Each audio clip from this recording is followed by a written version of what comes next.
This is the Adidas Prime X and the Adidas Boston 10, and they are some of the most polarizing shoes that Adidas has ever made. But are these shoes misfires, or are they simply misunderstood? It's time to lace them up and take them for a run.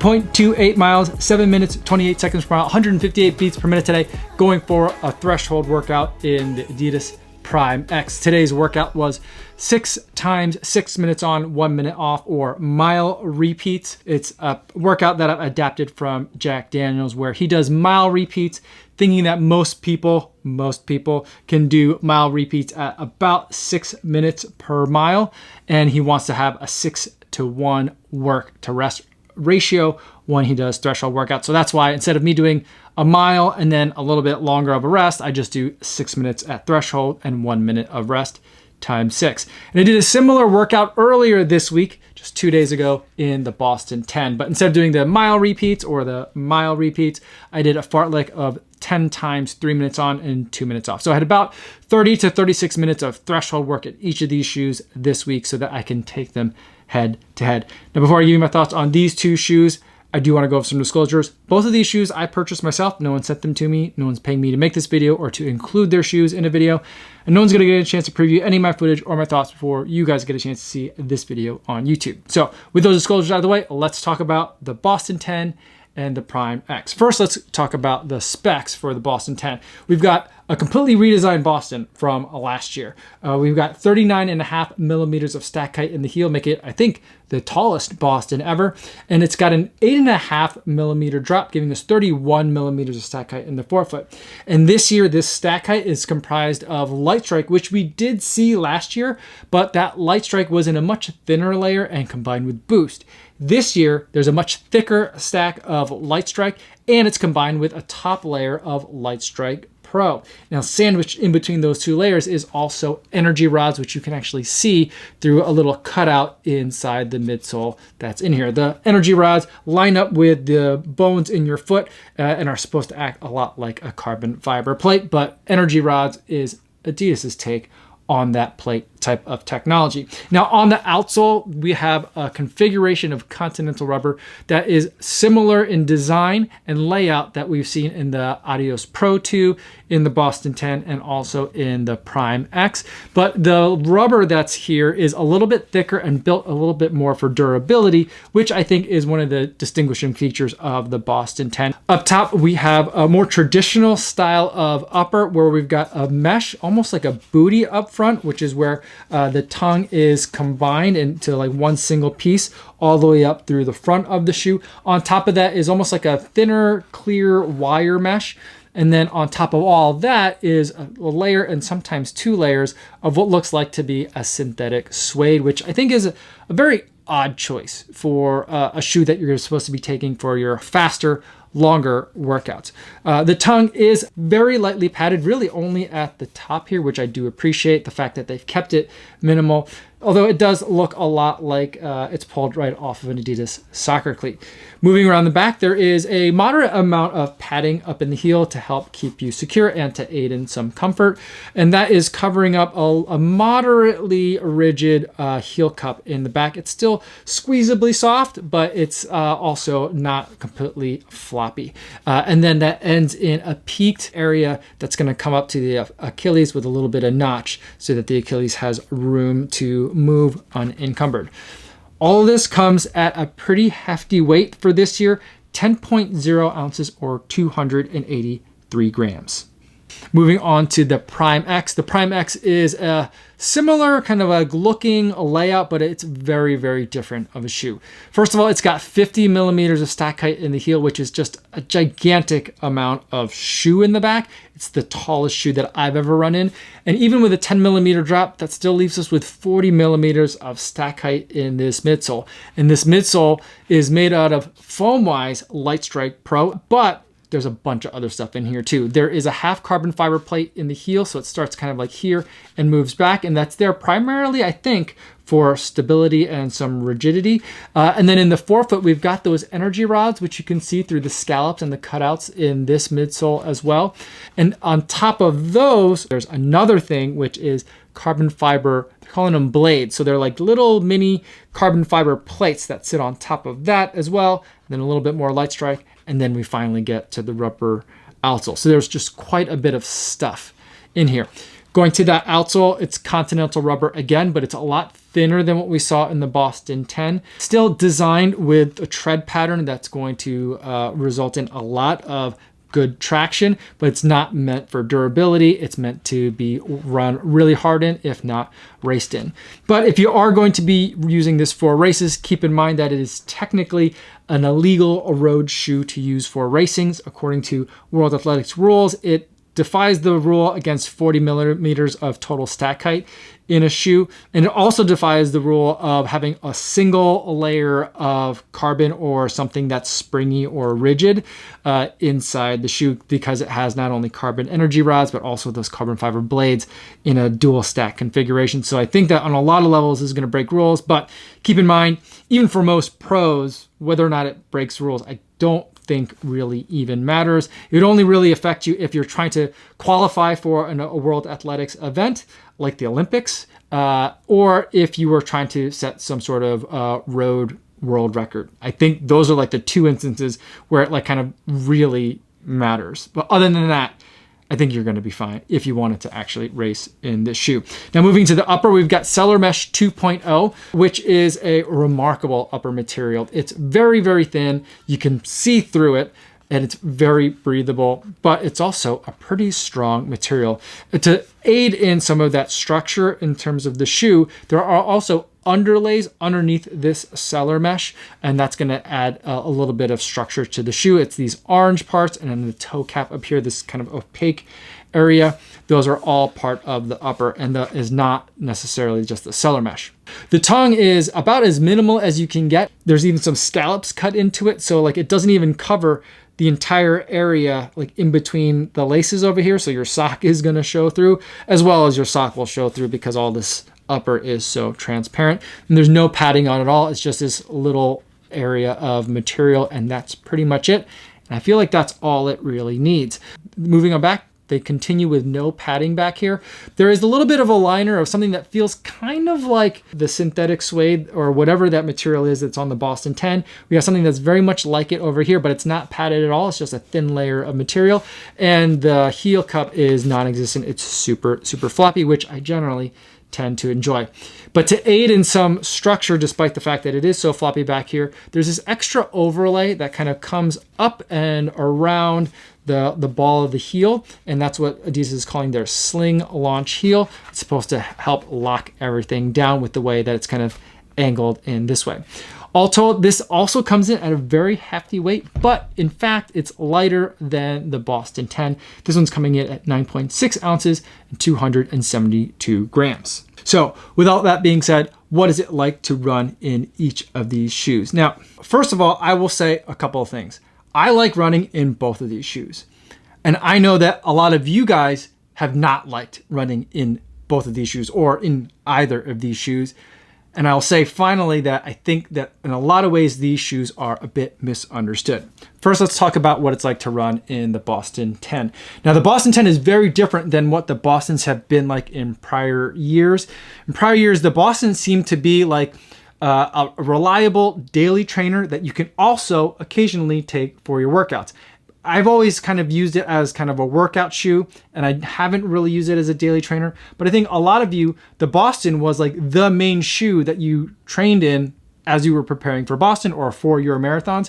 This year's Boston is very different than that. I don't think it's intended to be used that way. It's a much firmer ride, even with all this stack height in it. And even though there's Light Strike Pro, which is a squishier, springier foam than Light Strike, I still think that it's a pretty dense shoe.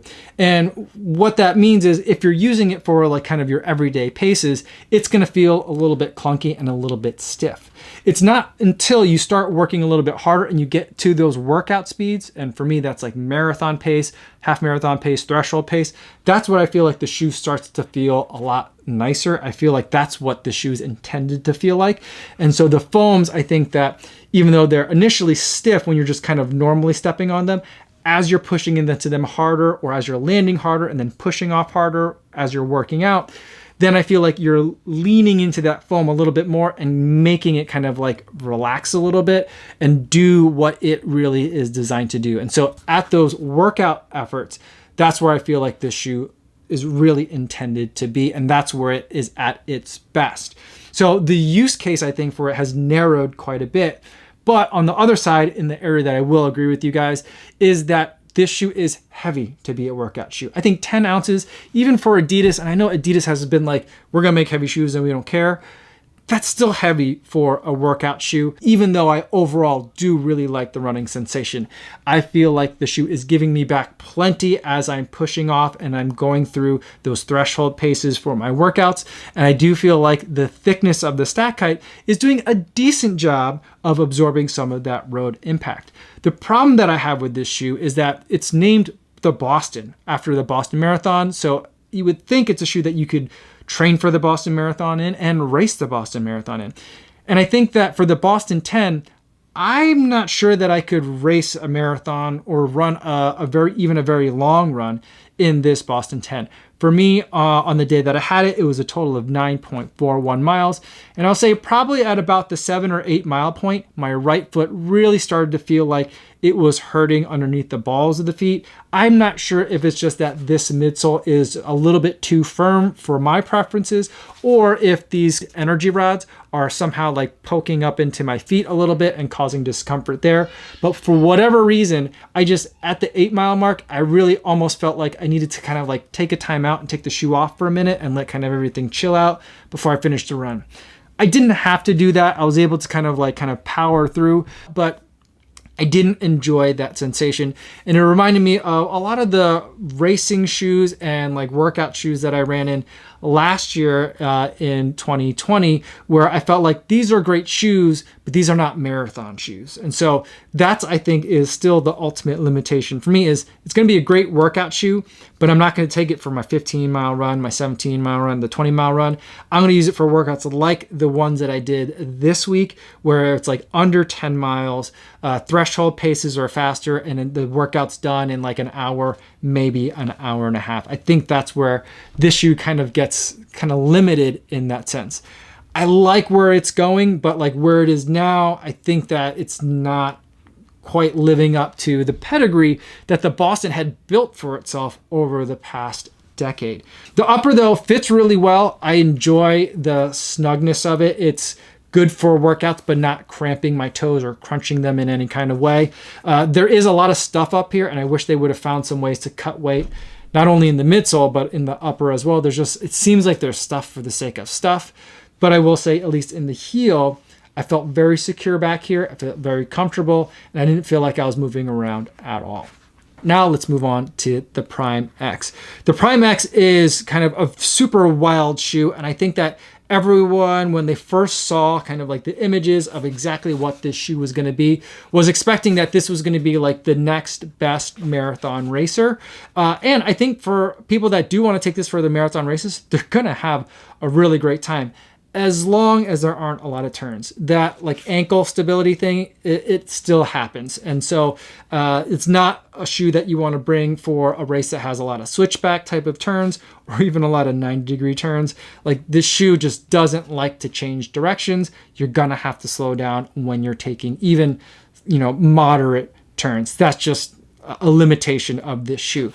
But I think that the way that this shoe is supposed to be used is in a similar use case as the Boston 10, but I think that it can also be used for those long workouts as well. So I would have no problem taking this for like a 20-mile run with some pace changes in it or at a faster pace. I think that this shoe would definitely be able to handle all the road miles because there's just so much of that wonderful Lightstrike Pro material underfoot. So it does a fantastic job of just absorbing all the impact from the road, but it also is giving you a lot back with each step because it's got those energy rods and because it's got those carbon fiber blades and all that Lightstrike Pro. It's compressing and springing back and giving you a nice shove whenever you're running in this shoe. And if you're focusing on like running pretty and having good form, you're definitely rewarded. It's like you're unlocking another gear as you're running in this shoe if you're paying attention to how you're running. But I think that like beyond just being an exciting shoe to run in, because the Adios Pro 2 is an exciting shoe to run in. The reason why I think this shoe still exists though is that it's so forgiving on the body. It's not that this shoe is trying to be the fastest shoe out there. I think this is trying to be the best workout shoe that also takes the least out of your body. That's, I think, is what this shoe is really trying to allow you to do. And I think it does a really great job of that. This workout that I did today is one of the tougher workouts that I tend to put on my calendar. But like the following day, I'm feeling great. I'm not saying like there's no wear and tear on the body at all. I'm still feeling the workout from the day before, but I'm saying that like it's a lot easier on me than even say compare it to another Adidas shoe with Lightstrike Pro in it, the Boston 10. I just feel much better the following day when I'm working out in the Prime X the day before. So that's where I think like the real like secret strength of this shoe is in the fact that it's not going to wreck you after your workout. So with that all being said, it's time to pick a champion for this battle video. And for me, that's really easy. I'm going to be picking the Prime X, even though it's got all the faults in the heel and overall in terms of the ankle stability.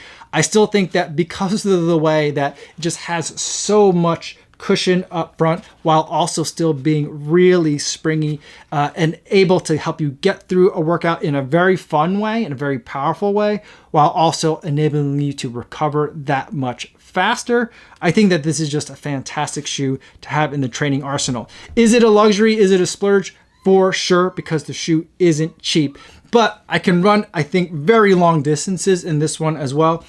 And it's easy on the body. It's absorbing a lot of the impact and the wear and tear from the road that those road workouts would put on you. And so because of the fact that I feel like it's going to help me recover faster, I'm picking the Adidas Prime X. Let me know in the comments if you have any questions or if you agree or disagree. Let me know all about it in the live stream that I do Monday through Friday right here on YouTube. I'd love to be able to talk to you guys in the chat. That's all I have for today, everybody. Thanks so much for making it all the way to the end of the video. Hopefully you guys are staying safe out there on your runs, and I'll see you in the next one. Yo, what's going on?